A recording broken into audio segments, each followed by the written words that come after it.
Yeah, like Sam said, my interests are really in kind of the forensic side of language analysis. So particularly interested in what links attitudes and speech perception and all that kind of stuff in the context of forensic topics like police interviews, which is what I want to talk about today.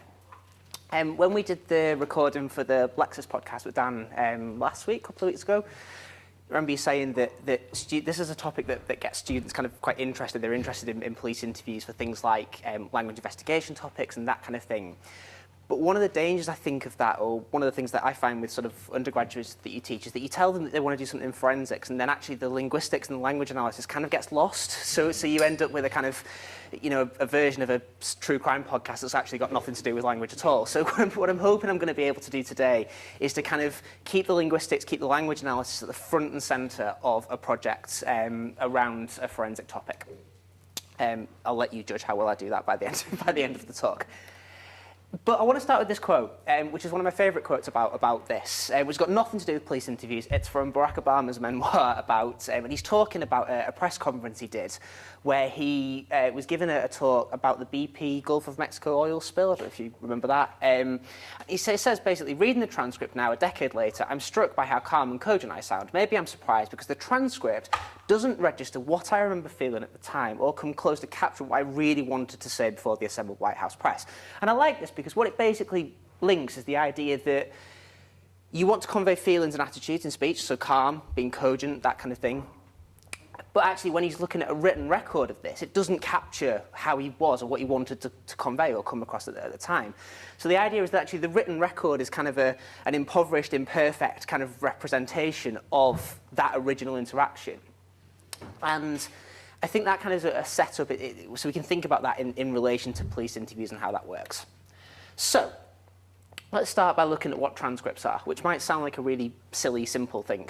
But actually, transcripts as evidence, so as an evidential record of something, are used across lots of settings. So police interviews is one, but courtrooms is another one.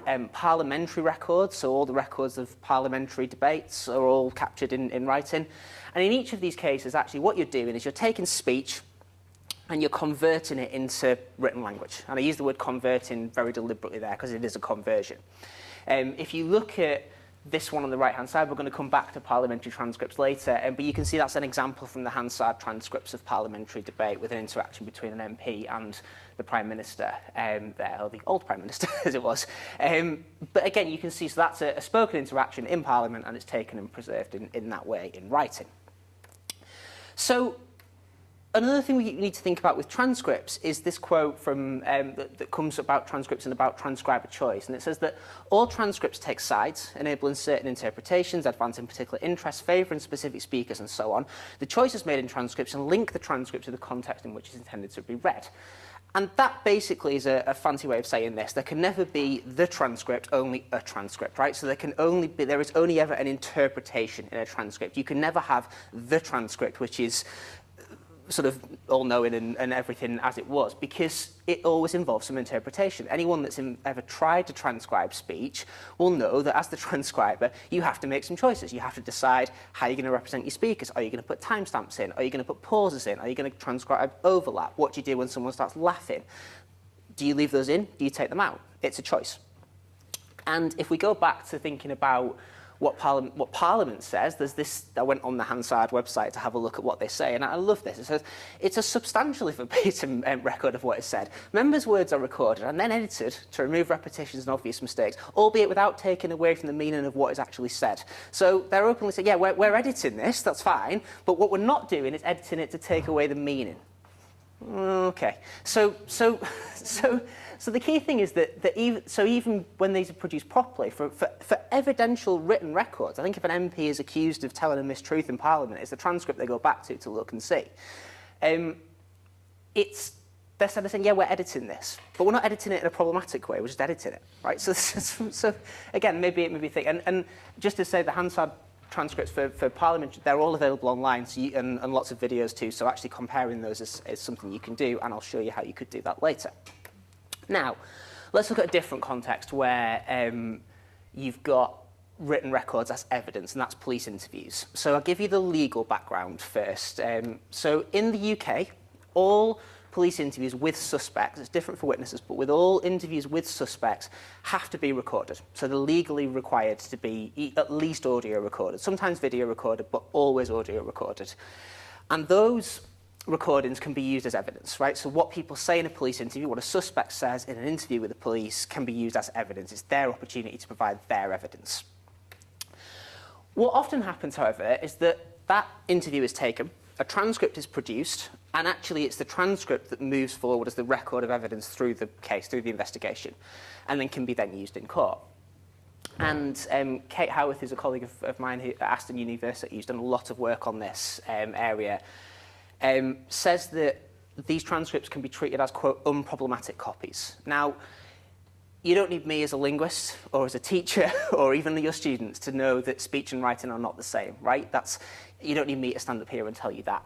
But the question is, okay, if they're treated like that, why might that be an issue? And what can linguistics and linguists and people who are interested in analysing language do to help with this? Now, Kate's produced this really nice interaction of how transcripts move through the legal process. So you can see at the top there, you've got, I'll move the cursor, so at the top here, you've got the original spoken interaction, which is a bit like what I'm doing now, right? That then gets recorded. So already you've lost something by the process of just recording it, especially if it's an audio recording, not a video recording. Then that gets transcribed. So again, you've made a change from audio to transcript. And then sometimes what can happen is if that transcript appears in a case file, it can then be taken in court, barrister will pick it up and they can reread it aloud. So you go from spoken to written and then back to spoken again. Okay? And every time you're making a transformation to that data.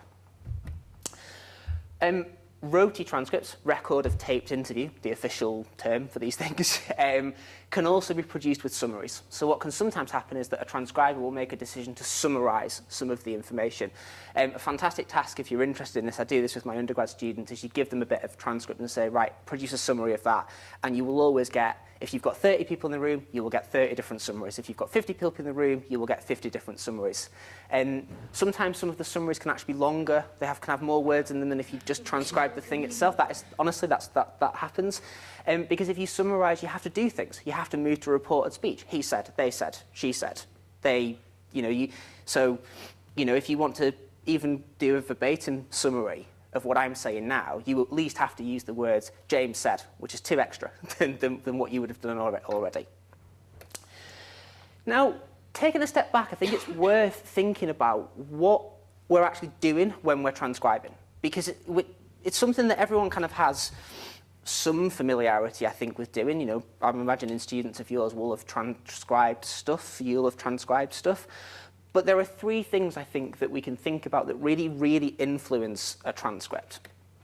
And I have these as different factors all starting with T. So the first one is technical, right? So the quality of the audio recording. How good is your audio recording? What's your listening environment like? Is it really echoey? Have you got really good headphones? Are you in a quiet room? How good is the equipment and headphones that you're using to play that recording back, right? Really influence it. Impact of AI and ASR, so artificial intelligence and automatic speech recognition systems. I don't know if the Zoom caption for me is doing the transcript. I hope it isn't, because it's usually awful when it's my voice. But that can do things and influence the way that things are transcribed. The better the quality of the audio, the better that transcript is likely to be, for example. Then you've got what I would call transcriber factors. So this is if we assume a human transcriber, that's the knowledge and experience and skill that they bring to the table.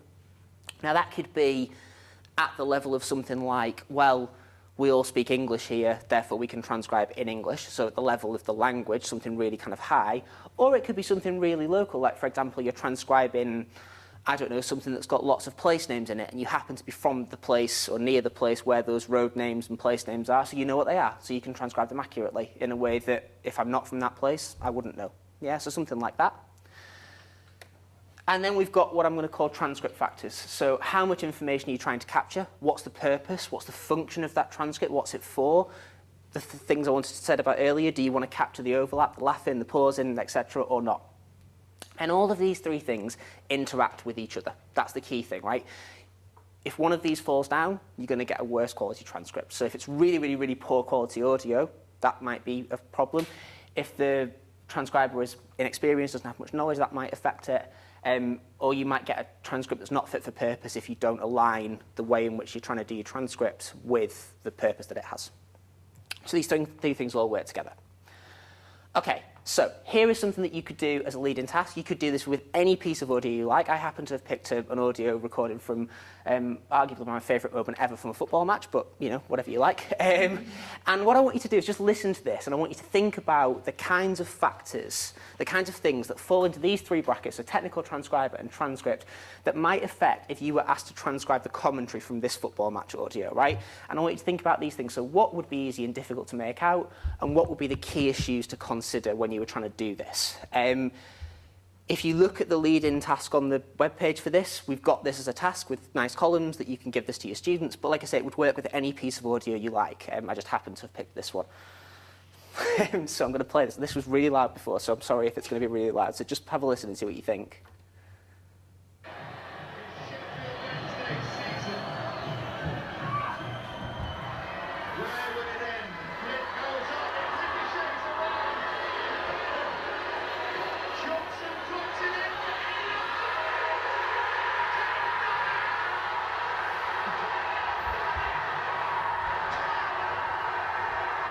Okay, so any Sheffield Wednesday fan? No. But if you were thinking about those three things, right? Technical, transcriber, transcript. What would be considerations there? What would be some of the things that you might want to think about there for that piece of audio? Anything at all? Sorry? Crowd? Yeah, the crowd, right? So loads of background noise, right? And it's not consistent background noise either, it varies. You've got speech, you've got a drum, you've got varying levels, you've got all sorts. Yes, so absolutely, it's really noisy. That's the first thing. Yeah, good. What else? How would you transcribe his slide? Because that's really important, Right, even though I don't really understand yeah. the context of it. So something fundamental to that is that, well, a couple of things related to that. One is the difference between having the visuals and not. So actually, if you don't have the video, you might not even really know, that gives you some context. And then the question is, do you add that context to your transcript or not? Because if you think about the police interview parallel, with a video, you might be able to add nodding, body movements, gesture. But if it's just an audio recording, that's gone already. So if I blanked the screen, you wouldn't have even seen that in the first place, right? So good, yeah, perfect. What else? Yeah, jargon, exactly right. So transcribe it. Right. How much do you know about football? How much do you know about those players? There's loads of names in there, right? If you're a Sheffield Wednesday fan, like I am, you might be perfectly happy with the names. Support another team, don't know football, don't care, probably not. Yeah, so that's what I would class as a transcriber factor. Your knowledge is going to influence that. Yeah, good. Yeah. I think from like the first session, like your word stress, how do you convey the emotion of Yeah. the commentator as well? Absolutely. Yeah, so again, that's like a transcript thing. So actually, what are you trying to capture and then how is a really important factor. Good, yeah, perfect. I think you've got the main things, yeah, the noise, the knowledge you would need, and then actually all the changes that commentator has. So one way of doing it, oh shush, so it would be like that, right? So one suggestion transfer this. This is Sheffield Wednesday's season. Where will it end? Flint goes up. It ricochets around Bannon. Johnson floats it in for Ed in front. They've done it. Palmer, the most experienced player. They are the words as said, right? That is a perfectly accurate representation of the words that were in that piece of commentary. But it really is far from perfect. And the reason it's far from perfect is, like we've said, loads of stuff is getting lost, right? You've decontextualized it so much that it's lost. There's not even a goal there, is there? There's not even a goal there, exactly, yeah. So exactly, which would be very important to capture, right? But so on the one hand, that's perfectly fine. It's a perfectly accurate record of the words that commentator said, but it's really far from perfect. Another example would be something like that, where you try and put that stuff back in. So you've got capital letters for loudness, you've got underline for emphasis, you mark the pauses, etc. But even that is still really decontextualized if you've heard the audio. And that's trying to put that stuff back in. You could ask the question, well, actually, is that good or not? Does that make it easier to read? Probably not, right? You've got to know what the symbols mean. You've got to understand what the conventions are. You've got to know that actually this transcript is using capital letters for loudness, not for emphasis, and it's using underline for emphasis, and those two things could be quite easily confused. So all these things kind of influence and affect how that written record is produced and what happens to it. Now, look, this is a silly example about football, right? But the principles hold for police interview transcripts. The same principles hold, which is that, you know, imagine that it's somebody sat in a police interview and they're crying or they're laughing, right? How do you represent that? Should you represent that? And so, yes, this is an example, like I say, from a football match, but actually there are principles here which hold. And I think that sometimes it's often good to use examples from other places so you can get the sense of it. Right. This is the most academic-y I'm going to go today, so bear with me, okay? I'm going to talk about two relevant types of perception that really matter for transcripts. One is speech perception, and the other is person perception. So if we deal with speech perception first, on the kind of left-hand side? Yeah, left-hand side as you're looking at it there. So this is kind of what it's described as the perceptual and cognitive processes leading to the discrimination, identification, and interpretation of speech outs. In other words, how do we, as listeners, chunk stuff up in speech and make sense of it, right? So that could be at the level of the word. It could be the prosodic stuff that Sam was talking about earlier, so understanding what those changes in emphasis and stress patterns mean, etc.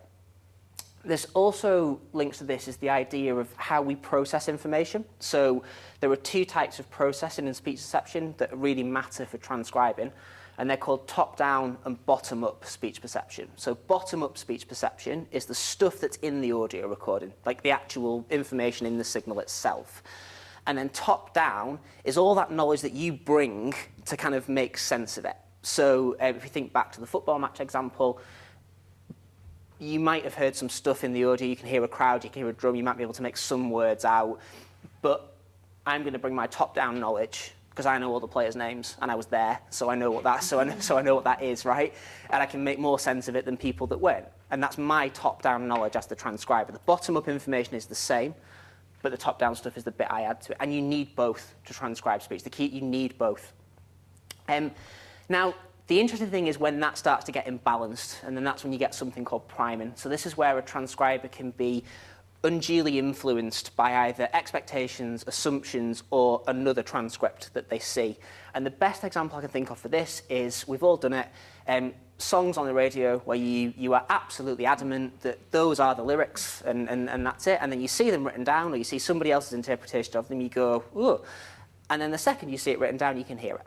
And the reason you can see it is because you've been primed. You've been primed by what's in the written representation. Sometimes that written representation can be accurate and it can affect your perceptions in a kind of positive way because it rebalances what you thought originally.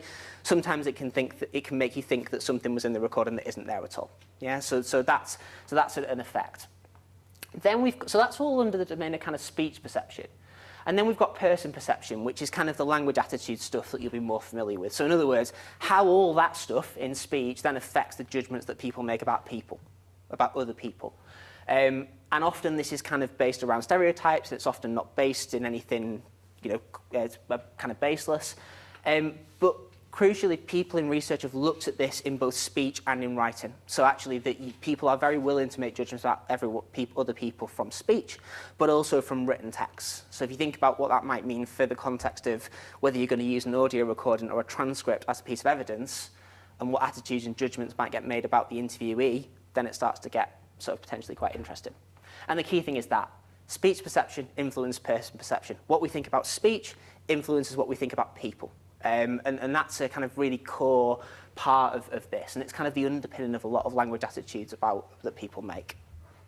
So, one of the things that we've been looking at is how these two things work together in the context of police interview transcripts. And one thing that we can think about here is how does the representation of linguistic features like pauses, overlap, crying, laughter affect sort of how people are seen, perceived, judged in interviews. And you can look at this kind of stuff from a speech perception angle. So you can take the idea of, well, do people read, hear, interpret those things in the same way? If you think back to the example I put on the screen with all the football match where I tried to mark this stuff, you can look at whether everybody in this room is going to interpret that piece of transcript in the same way, or what differences you might have from a kind of speech perception angle. Or you can look at it from a person perception, language attitudes approach. You can say, does the inclusion or exclusion of that stuff in a transcript affect the judgments that people will make about interviewees, which is what I'm going to talk about now. So, I'm going to tell you about a study, a fairly small, short study that we did in this that could be mirrored for a language investigation, not in a difficult way. But it had two key questions. So the first one was about the difference between speech and writing. And what we wanted to find out was if we gave an interview to people in speech or writing, would judgments about the interviewee be different, right?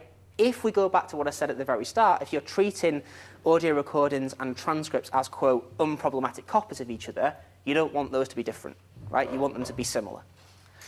The second question was, what we wanted to do was then just take one linguistic feature. So this is what I said earlier at the very start about dialing a kind of big forensic-y topic down to a very specific single linguistic factor. So we chose pauses in this case. And what we decided to do was represent pauses in different ways in transcripts. So put them in, take them out, change the way that they're represented, and look at whether that influenced perception of the interviewee as well. So what we did is we took a publicly available police interview recording, and we created 5 different conditions to this experiment. So we had the original audio, it was about 3 minutes from this clip. So the original audio, unedited as it was. We had a second piece of audio where we so we sort of edited it to take the pauses out. So the pauses that were between mid-sentence, we took them out, and we reduced the pauses between sentences. Now, I'm already making some judgments there about what a sentence is and what it isn't in speech, but stay with me. Then we had a transcript where there were no pauses marked at all, so just like a plain transcript with no pauses marked. A transcript where pauses were marked with time stamps, so like 3 seconds, 4 seconds, 0.5 seconds, etc. And one where we just marked them with 3 dots, because we'd seen that actually in other work we'd done in this project that was a way that was one method that was being used in police interview transcripts to mark pauses, just 3 dots. So no perception of kind of how long the pauses were, just that something was there, right? So that's the difference between those 3. What we then had was we had different conditions. We had 50 people in each condition. No one saw more than one, so they only ever saw one participant only ever saw one thing, and we. It's good workflow. And we asked the participants to judge the interviewee on a range of traits. So things like how credible do they sound, how plausible do they sound, how sincere do they sound, how likely are they to be telling the truth, how anxious, how calm, etc., etc. And then what we did was we wanted to see whether we could answer those research questions. So if you remember I said at the start, does the presentation of an interview in audio or written format affect perceptions? I'll show you the technical bit, but the short answer was yes, it did. So you just take that away if you want, but I'll show you what happened. So what we found was actually lots and lots of differences between these 2 conditions. So all these traits here were all judged as being different, whether you heard an audio recording or a transcript. Okay? No, you can't hear a transcript. Read a transcript or heard the audio recording.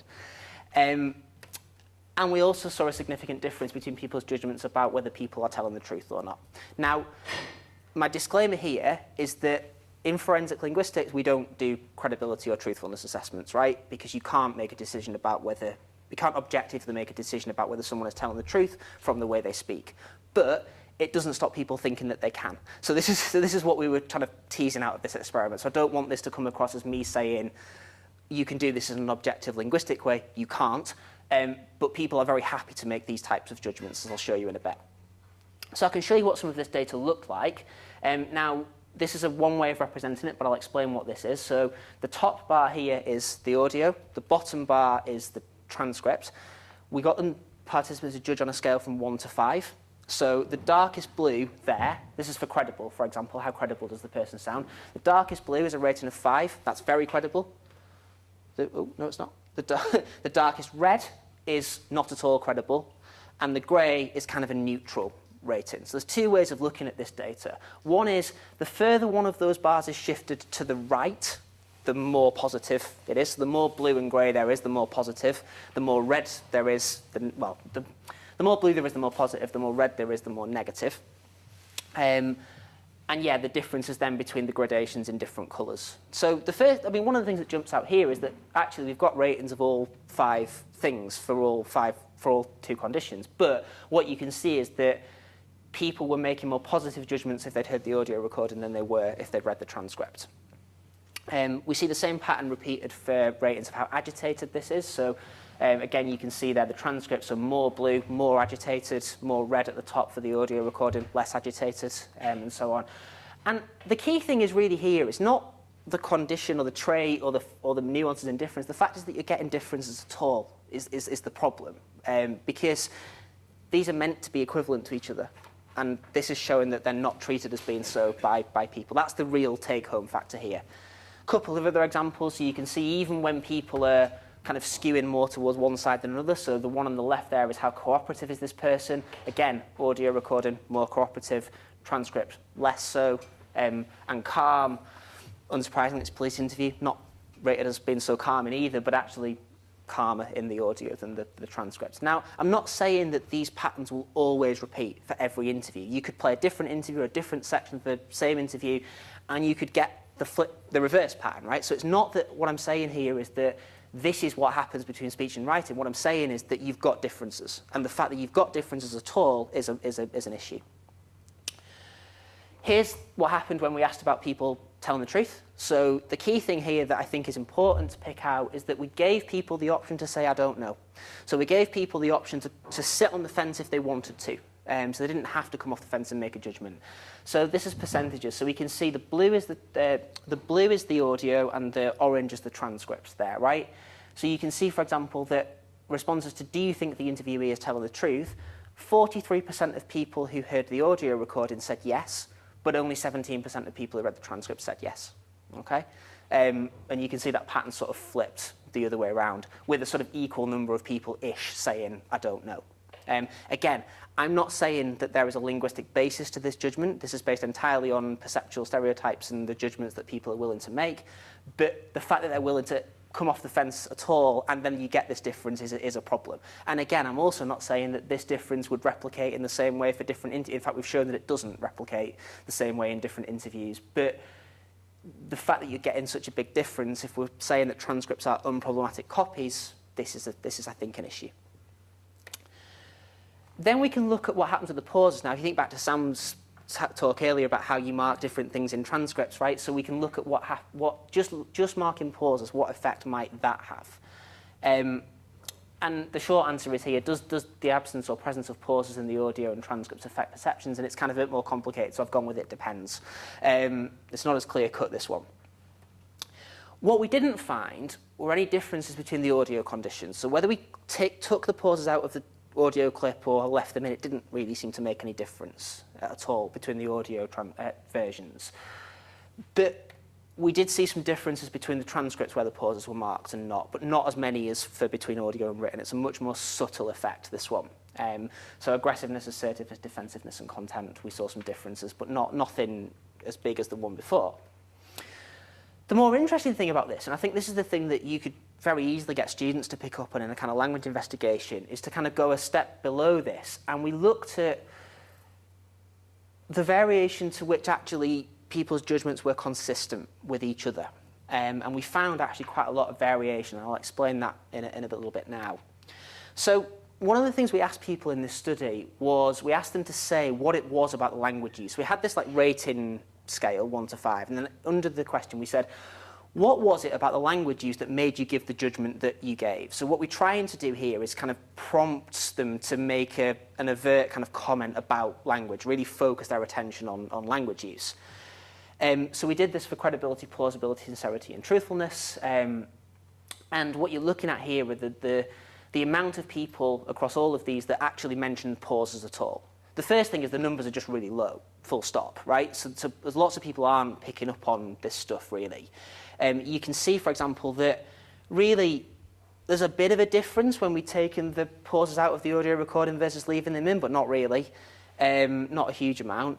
And you can see that actually, if you compare sort of on the left-hand side, you've got the audio recordings, and on the right-hand side, the transcript. More people mentioned pauses in the transcript condition that didn't have any pauses in than mentioned it in the audio that did. So there's a factor there about what people are noticing.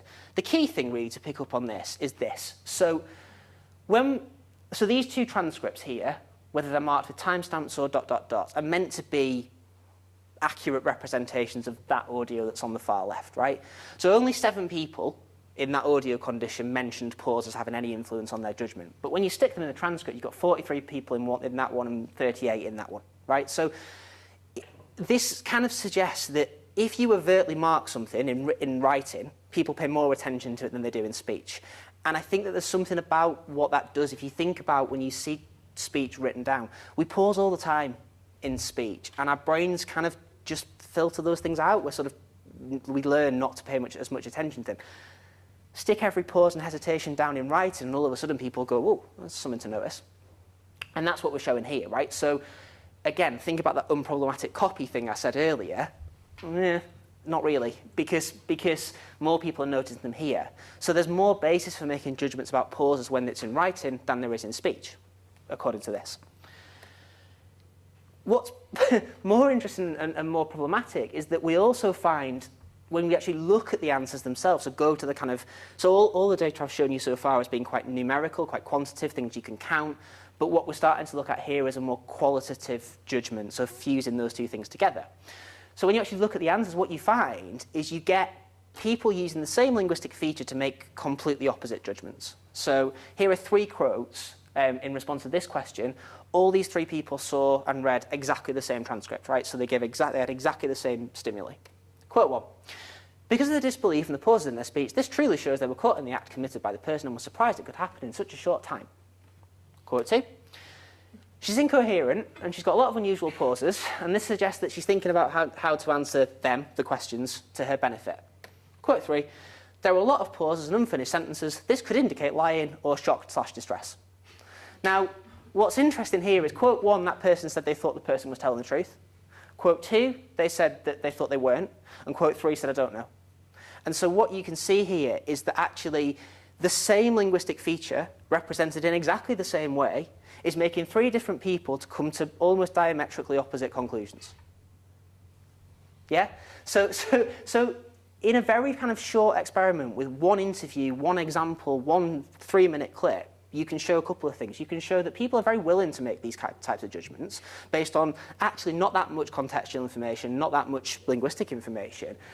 And the linguistic information that you do show can cause people to think in different ways. So it shows that our kind of individual knowledge, top-down biases, etc., don't play out in the same way. And that's really important.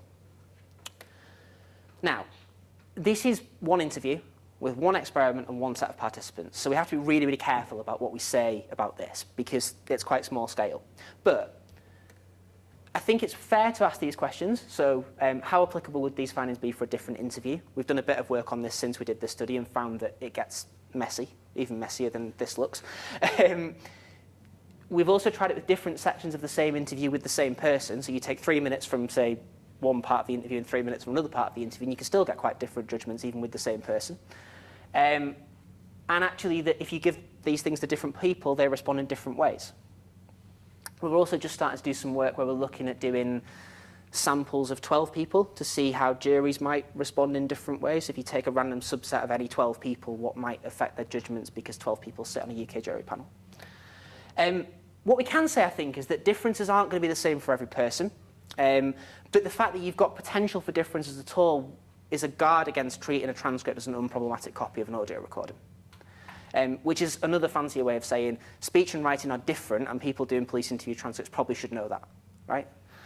And I think that with these types of studies, it's really important that you get the balance right. You can't tell everything within an experiment, and that's okay. And there are some things we're probably never going to know for certain, and that's also probably okay in this context. So trying to, I think maybe this is a thing, I don't know if this applies for language investigations, you can tell me, but the kind of, you're never going to solve every problem, so pick a problem you can say something about and say it well, is kind of what we're trying to do here. We've done a little bit of work since then, looking at how other features being represented might affect things, and more broadly around this question, which is, what should a good evidential transcript look like, right? If you're going to make some recommendations about this stuff, what should you do? Which leads us into a couple of tasks. How am I on time? Great. So what I want to do now is to do a couple of things where we can have a look at some of this stuff in some more detail, some data. We've got 2 tasks. One of them is the extension task that's on the webpage, which you can just download and use with your students using the parliamentary data. But first, I thought we could have a look at this. So here's an example of a clip from a police interview. So just have a read of this through. First of all, I'm very conscious of reading these things aloud because I don't want to do the acting thing that I said was so bad at the start of the talk. And I'll just let you have a look at that.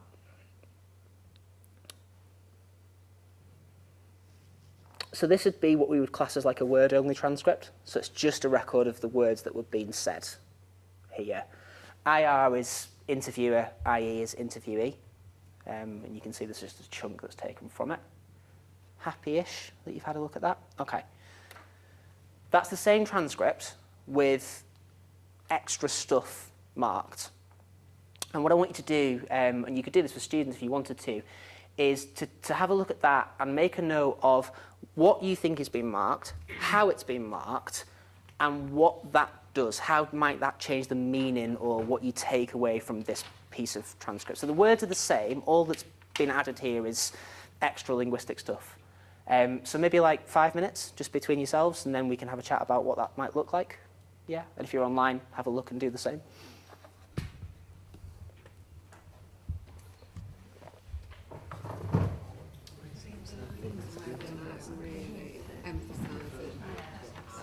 All right.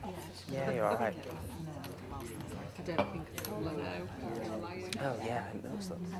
It just needs somebody going, That'll do, yeah. It's fine, isn't it? Birmingham study as well, isn't it? They've got Birmingham to be found Sad. guilty in court.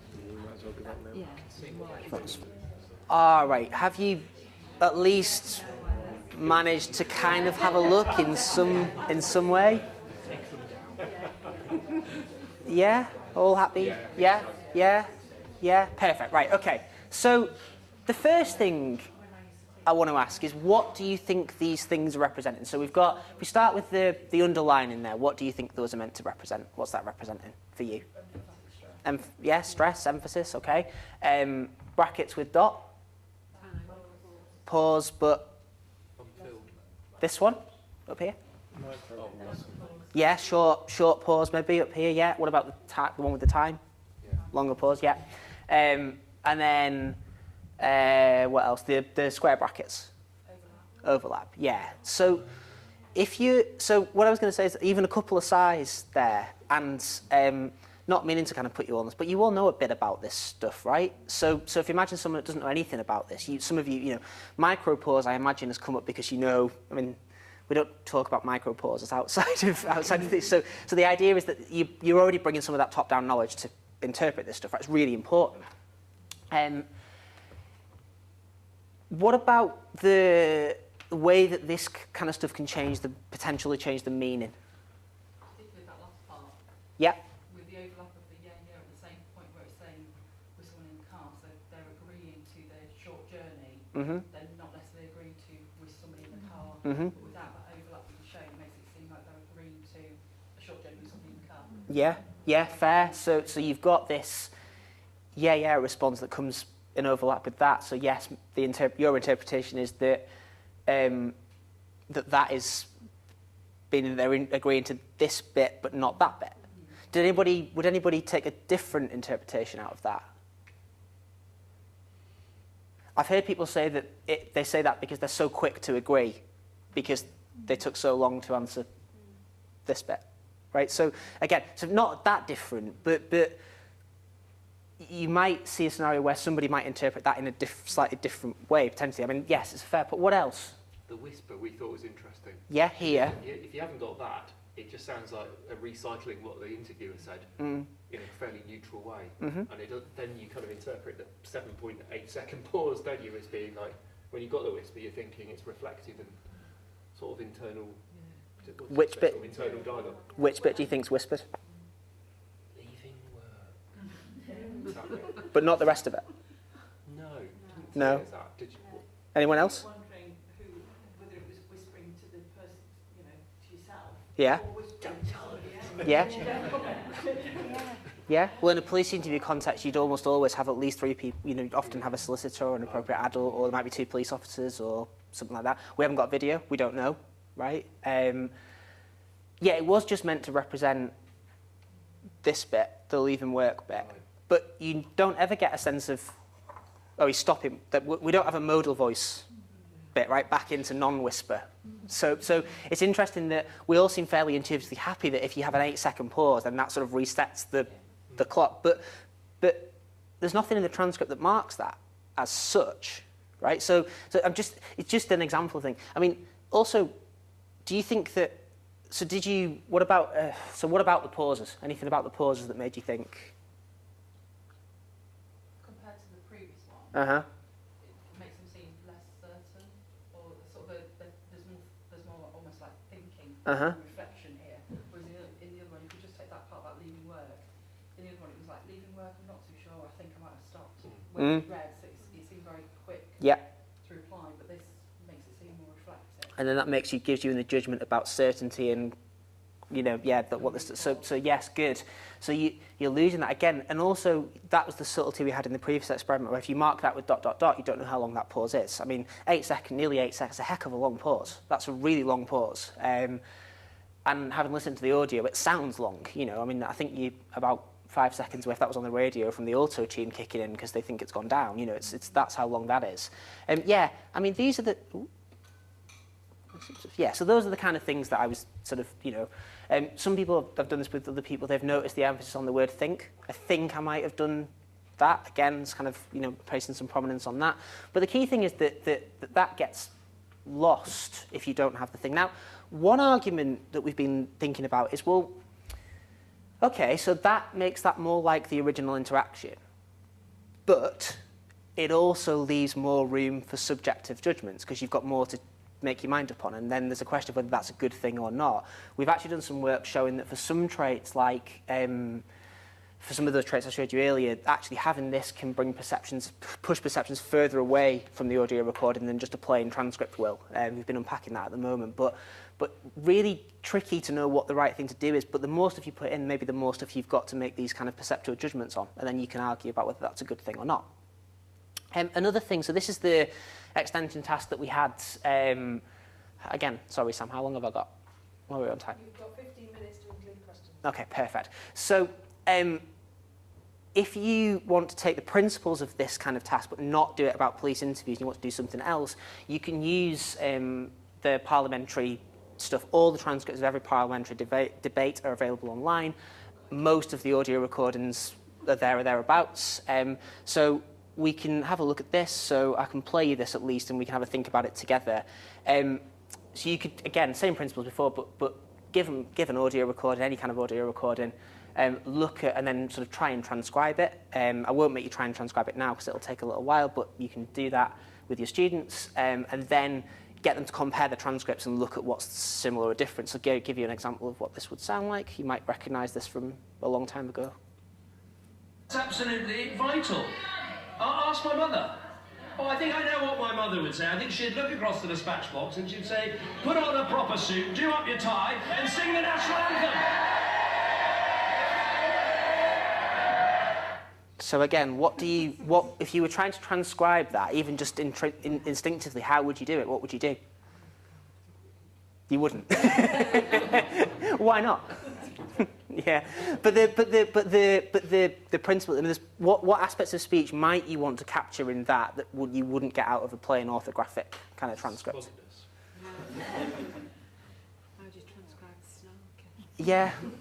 Yeah. I mean, even linguistically, you've got changes in volume, changes in pitch, lots of background speech there. Two opposing backgrounds, because you've got half of them cheering and supporting, the other half booing and cheering. So that comes in at different times and overlaps in different ways, and the extent to which you can pick an individual voice out of the crowd is definitely a factor. We'll come back to that in a second. Yeah, good. What else? Anything else? So the conventions of it being in Parliament. Absolutely. Quite restrictive. Absolutely. Yeah, very kind of unnatural in some ways. You don't get those type of interactions in many other places. Even the fact that they're even facing each other and it's very confrontational and that kind of thing. Absolutely. So if you were going to do this, with your shush, you could then go and look at the Hansard transcript. So what if you have a look at this, I'm going to try and move the zoom. I don't know how I do this. Can I? Just well, you don't need the last bit. It's fine. But if you look at that, what do you notice about that in comparison to the other kind of stuff that we were just talking about? So how have they what transcription choices have been made here, for example? Yeah, good, absolutely. So there's punctuation that's being used, and it's interesting. You've got exclamation marks and question marks in here, which you can argue that they're doing something linguistically in terms of prosody, the sort of stuff Sam was talking about earlier. Yeah, good. What else?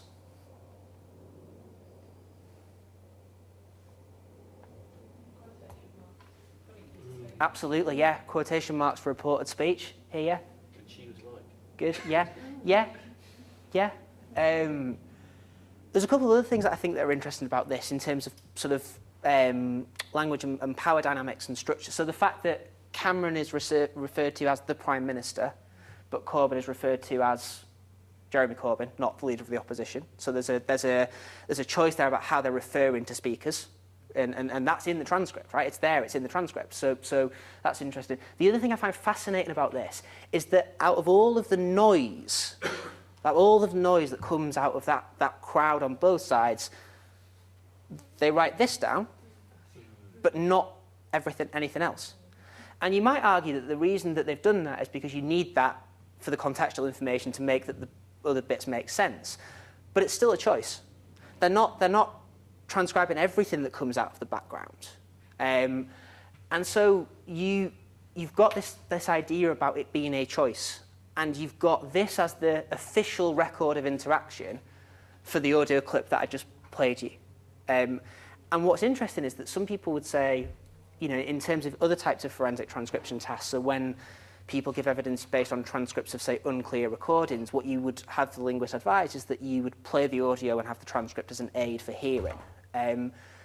But this wouldn't work so well as an aid for hearing because it's already had some choices being made. So again, that function-purpose thing goes together. And there is a difference between whether you're going to treat the transcript as a substitute proxy for the original interaction or kind of as an aid to reading it. So the key, basically, that was a 50-minute way of me saying that speech and writing are different and that matters. But I'm hoping that kind of you've got some ideas from this about things that you might be able to do, tasks that you could do. And I've tried to sort of, yes, talk about police interviews, but also broaden this out to kind of stuff that goes beyond that that could be used in classrooms. So I am going to shut up now, and I'm going to take any questions that you've got. Thanks.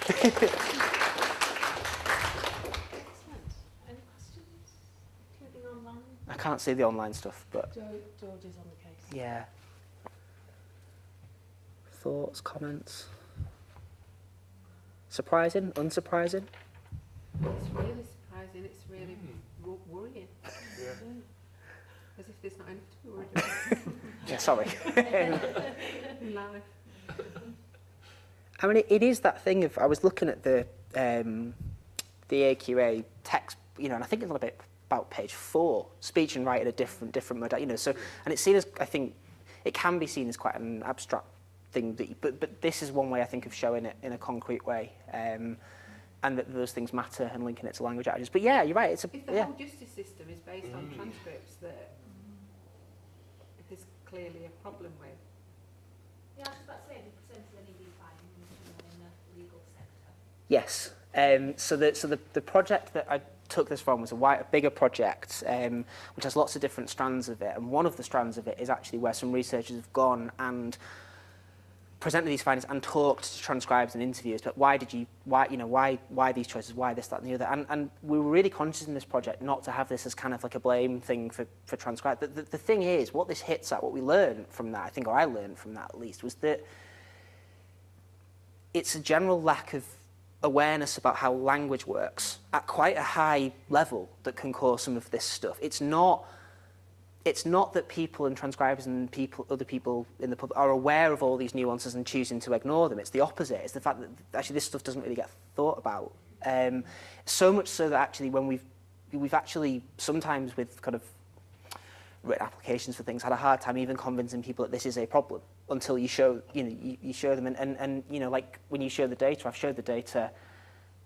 Like the things about telling the truth, for example, and I think that sometimes just breaking it down to that level and just going, look, it's not linguistics, it's just counting. You can see that like it's nothing fancy. It's just, look, this many people said this and this many people said that, is a way to do it. But yeah, I mean, I think we've had some really positive feedback about it, and I think that what we're trying to move forward, I think one way that could help with this is we haven't talked about AI, but the technological advancement of embedding transcripts in video recordings at least could allow you to lose less. I think that the challenge we've got with this is you can say that this is a problem, but then actually there's no perfect solution, because it can be a case of taking with one hand, giving one hand and taking away with the other. On the one hand, you can make very good, valid arguments for having all the extra information in transcripts, but you can also show that it causes more divergence in perceptions. And the question is, well, what's more important? None of them are perfect. So we're trying to move to a place where we can make some kind of policy recommendations about this stuff, but we've been very, very careful about what we recommend, because what we don't want to do is end up recommending something that looks really good in practice but actually creates more problems than it solves. So it's tricky.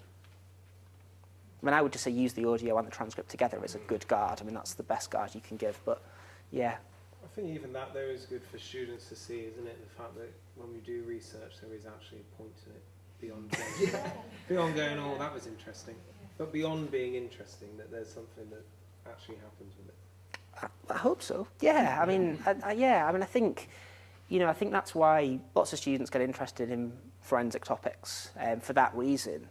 But like I said at the start, I do think it's really, you know, a lot of the people who taught me forensic linguistics and that side of it would always say, it's just forensic data. It's still linguistic analysis, the same linguistic analysis you would do for anything, but you're just applying it to this type of data, not that type of data, and that I do believe. So I think, yeah, trying to do that and solve some real world problems is great, but it can also be quite difficult. So yeah, you know, but hopefully for students, if they can see that the speech and writing differences aren't just pages in a textbook, there's actually something to it, then that might be useful for them. Any more questions? There's a question on Zoom. I don't know if it's something you'll be able to answer, James. I can try. Someone said, could A-level students look at the representations created by the transcriber in a meanings and reps question at AQA spec? Teachers in the room. Dan? I'm looking for a translation. Say it again. Could A-level students look at the representations created by the transcriber in a meanings and reps question at AQA? I think that's probably a bit tricky, That's a bit niche. because I think they're supposed to kind of treat the transcript as a spoken text, aren't they, rather than as a... You could do a comparison of the two interpretations, but Not an example question. no, That would be, yeah, I think that's probably Not an asking it. example, but you could do it as to practice. Yeah, yeah. You get that fair, I don't know, I used to get this anyway, that they understand what the word representation means the first time you use it, and then the more you say it, the less they understand what it means. And then you have this thing where you revisit it and say, no, representation is quite strict. And then I used to do lots of different tests to look at representation, and then they kind of reconceptualise it, and then they're all right on the question, one note. So you could use it just to practice looking at what representation is. Yeah. You could use it in a language investigation in that way, couldn't you? Definitely. But I think, in a paper one style question, I think that's probably that's too meta, even for AQA. George, could you summarise that for the... Yeah. One quick thing that I've noticed has kind of come out of the Zoom chats is just about getting data for this kind of stuff, which is really, really tricky. There are some publicly available police interview recordings online. One data source that we've used for some of our work is there's two projects, which we can provide links to on the website and afterwards. DIVIS and WIRED, they're called. WIRED is the West Yorkshire Regional English Database. DIVIS stands for Dynamic Variability in Speech, I think. Yeah. But what they have is they're forensically relevant, realistic corpora of publicly available data. So they have like 180 interviews with participants. They're sort of mock interviews, but actually they sound good enough to use for experimental work. So, and they can be accessed via the data service and stuff. So data banks of freely available police interviews, mock police interviews, which are free for research purposes, are available. So if your students want that. There's one called Divis, D-Y-V-I-S, and Wired, which is W-Y-R-E-D, West Yorkshire Regional English Database. Yeah. So for school, if you're based around Yorkshire or West Yorkshire or something that might be accents that sound closer to home, it's Bradford, Kirklees and Wakefield, that database. And you have to register to access that data, but it's actually, it looks intimidating, but you are allowed. Yeah. We can put some instructions on how to do it. Yeah. Yeah. So that's quite useful. And they're, like I say, for research purposes, I think that for non-commercial purposes they can be used. Any more? Any last orders? Brilliant. No. Thank you very, very much, James. Thank you. We are now